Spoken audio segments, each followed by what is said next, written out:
Hey guys, my name is Shroomy. I have a lot of different names and I just really like lore. With the current state of the Overwatch world and everything going on in Season 2, I thought it would be really fun to kind of delve into a couple characters who I don't think are going to get a lot of focus this year, and give an update on where they are and where I think each of them could go. So this is going to be split up into a couple little parts, and I want to focus on each of these characters in particular down the road here, but I have made videos talking about a couple of them in the past, so you can go and watch those videos if you want to see my raw reactions to when they got their lore drops, but we're going to be talking about all of them and kind of summarizing it here. Aside from all that, don't forget to like and subscribe. That kind of stuff really helps the channel, and it lets me know what you guys like to see and if you want to see more of it. So, let's get into this by talking about the first character on our list, being Venture. So, Venture's kind of in a weird spot where they're just in limbo, I would like to say. Basically, the last thing that happened with them canonically was in their comic, Venture's Adventures, where Talon kind of attacked and invaded Ilios, trying to get relics for some reason. This has never been followed up on, and this seems to be a thing that Doomfist wanted specifically, so we're probably going to be waiting on Doomfist to return to the plot to see this kind of move anywhere at all. However, in this comic, a big thing that happens, aside from Mauga and Venture kind of dueling it out, is Sombra meeting with Venture. This is a big deal because at the time, there was a lot of things setting up the conspiracy. Basically, it's a faction that kind of rules the world from the shadows, and Sombra's been looking into them for a long time. Their main cue of who they are is this eye logo that's on Emery's chest, but it's also the thing at the heart of Sombra's web. With all that in mind, I do think Venture's plot is probably going to be picking up whenever the conspiracy plotline fully goes into motion. The big players in that plotline are Soldier and Sombra, of course, and we'll be talking about Soldier here in a little bit. Sombra, though, wants Venture to join them for something. They say they might be the person that they're looking for, and then Sombra kind of vanishes. So it does seem like Venture's kind of waiting on that plotline to move. However, I do think it's possible that, of course, Doomfist and everything going on with Talon and the relics could play a part in Venture as well. There's some interesting stuff about the Wayfinders that especially happened around Hazard's release, where it seems that everything with the Vandium that the Wayfinders found inside of Petra might have been kind of secretly given to Oasis, which does beg the question that maybe there's some corruption in the Wayfinders. Venture obviously wouldn't let this stand and would probably go into a hunt or searching to try to figure out what's exactly going on with the core of the Wayfinders, akin to like Symmetra and Vishkar, so that's one route I could see their story going. But those three narratives right there and those three little kind of holes are kind of all Venture has right now. Venture has this issue of not really being connected to any heroes on the roster, and definitely not connected to everything going on in Reign of Talon, so I'm not really sure how they could tie into this here. Which is why I say that the Wayfinders and Venture and the conspiracy is probably sitting in a little bubble waiting for their moment.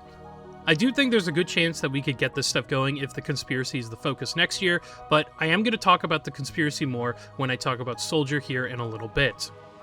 Now, speaking of all of that with the conspiracy and Soldier, I think the next hero we kind of need to talk about for a little bit is Illari. So, Illari is currently in Runesapi, which obviously hasn't had much story relevance ever. There's only really been one narrative piece about the map, which was with Soldier's Pride story that came out last year. Soldier 76 and Illari worked together to kind of take down Oasis in Runesapi. All across the map, you can kind of see Oasis symbols and logos. In the past, Oasis helped Runesapi rebuild after the destruction of the Inti warriors, so the two kind of have a pretty close bond, I would say. But it's not all sunshine. Oasis had some ulterior motives for this. Mainly, they wanted to use all this technology to kind of harness the sun themselves, in a sense. It's not really stated exactly why they wanted this, but they were in fact researching the Inti warriors in Runesapi. At the end of the story, Illari and Soldier worked together to destroy the research, making Illari the final Inti warrior for real this time. All of the research and all of their culture, basically, is gone now, except for Illari. So it is really cool that we're going to be seeing probably more of the Inti warriors whenever we get to her again, but what does this mean for Illari in the future? Well, unfortunately, I don't really see her fitting into the Reign of Talon story arc this year. Everything this year is focusing on Talon and Vendetta and even Doomfist to an extent. He's kind of like a looming shadow, and Runesapi doesn't really have anything to do with those factions.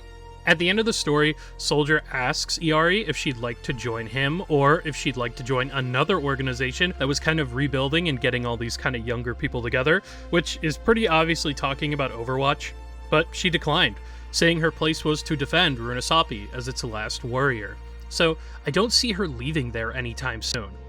Maybe if the conspiracy storyline picks up next year, they could rope her into a thread and kind of keep her around for a little bit, but even then, I don't really see her wanting to leave her home for long. She's a really hard character to nail down here in terms of where her story could be going in the future, but it does kind of just boil down to the conspiracy at this point. Soldier is a really good connection for her to have, and I'm glad she has a character to bounce off of, but that's about all we have on Illari and where her story could go in the future. Unfortunately, it's just looking like the conspiracy, which could happen next year or could happen way down the road. Now, this next one is someone I've seen talked about a ton in the community recently. Hazard. I debated on making a video on Hazard all on his own, talking about how he's kind of been forgotten narrative-wise. Hazard had this really weird issue where he released, he had a comic, he had a hero trailer, and nothing really came of it in the grand scope of the narrative. Venture did have the Sombra connection, and of course, Juno had the Overwatch connection, so it felt really weird that year that Hazard didn't have, well, anything really. The Freaks are a faction that kind of scopes the entire world, so you can kind of use them and have them appear anywhere you want, which is why I find it really interesting that Hazard really hasn't had any connection yet. Something with Hazard's character to point out as well is he pretty much hates Talon and he pretty much hates Overwatch, so I can't see him working with either or being involved in the story this year, especially not on the side of Vendetta. So where does that leave the Freaks and Hazard? Well, we do have some cues and kind of clues on where his story went after his comic, which I'm surprised they haven't really picked up on yet. In the Flashpoint map Atlas, it's got some pretty cool lore ties to mainly Helix, but the big one I want to point out is the Small Freaks cameo. So, in a corner of the map, you can see the Freaks logo and a couple shards from Hazard's back. In Hazard's comic, we get to see and hear that Helix Security has apparently taken a bunch of Freaks and arrested them. Hazard says these guys are basically like family and they're his brothers and sisters, and they can't just leave them behind. So, it does make a lot of sense that Hazard would move over here to Morocco and try to figure out a way to free them, or at least try to fight back against Helix and save the city from what he views as a corrupt government. There's also a pretty cool narrative thing that I haven't seen really anyone ever talk about with Hazard, which is a really cool connection to Soldier 76. Let me explain. So, way in his past, in his comic, we get to hear that the moment that he lost basically most of his limbs, that Jack Morrison, aka Soldier, had a speech go on television. The speech was basically saying he was sorry that this accident happened, and that everyone in that who lost their lives and lost parts of themselves, he felt horrible for. Hazard, of course, in this moment, didn't really buy any of it, and he saw it more as a PR stunt, so he really doesn't like Jack Morrison in particular. I'm surprised they haven't really touched on this a bit more, because it feels like a really cool connection to kind of bring into the narrative in some way. But it does seem like we could be going in that direction with Hazard, where he doesn't like Overwatch and doesn't like Talon, but, of course, we have to address, once again, the elephant in the room, the conspiracy. So, I do think there's a really good chance Hazard's going to be tied to the conspiracy in the future. It just does make a lot of sense for narrative, but also, it makes a lot of sense for where Jack is going next.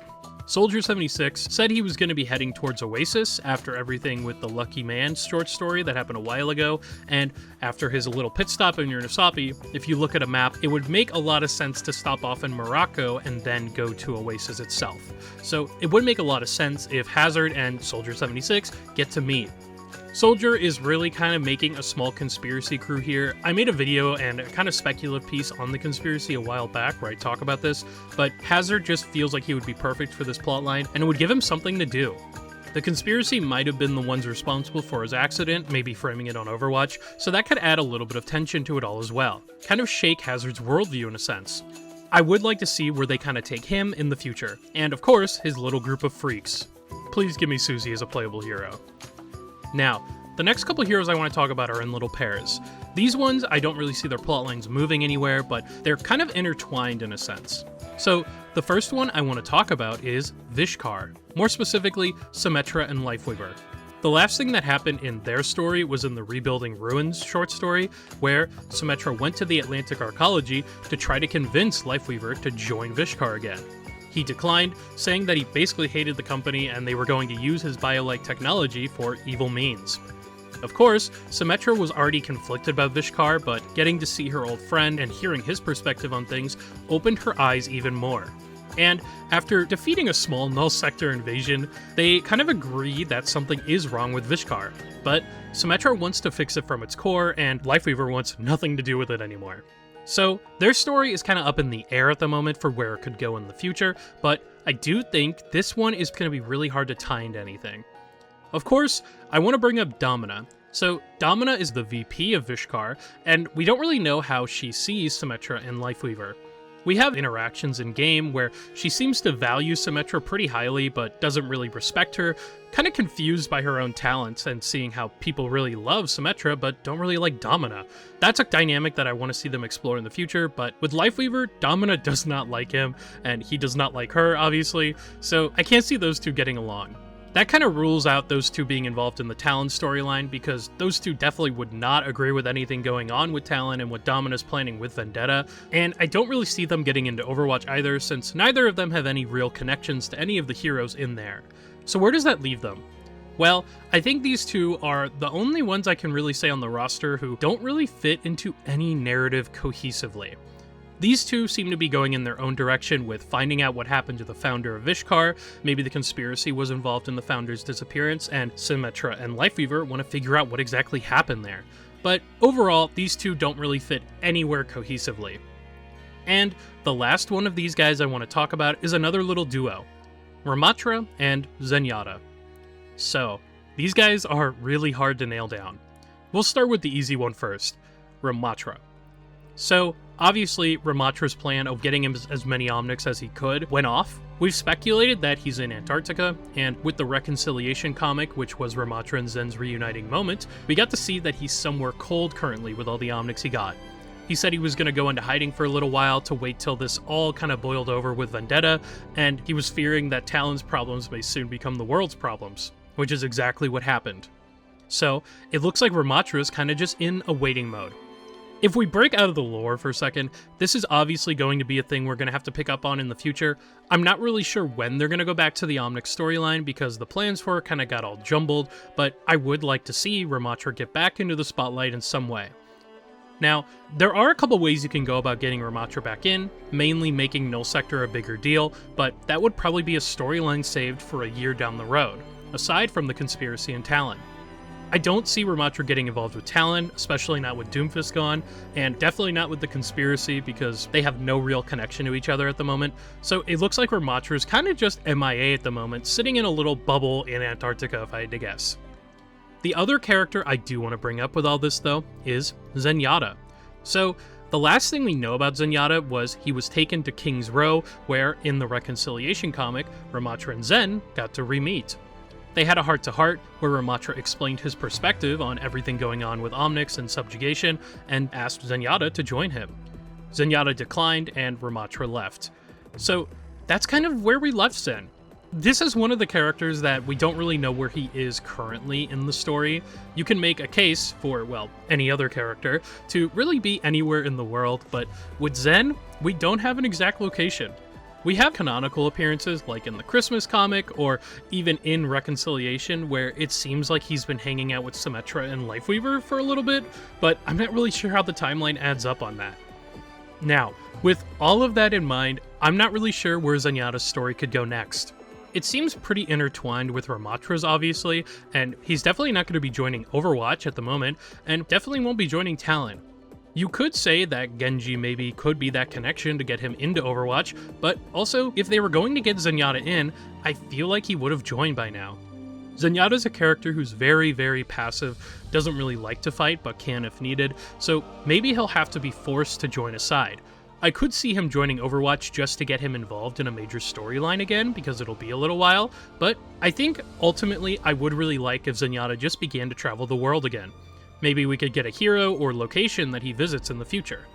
But those are all the major characters I can't really see fitting in anywhere narratively right now.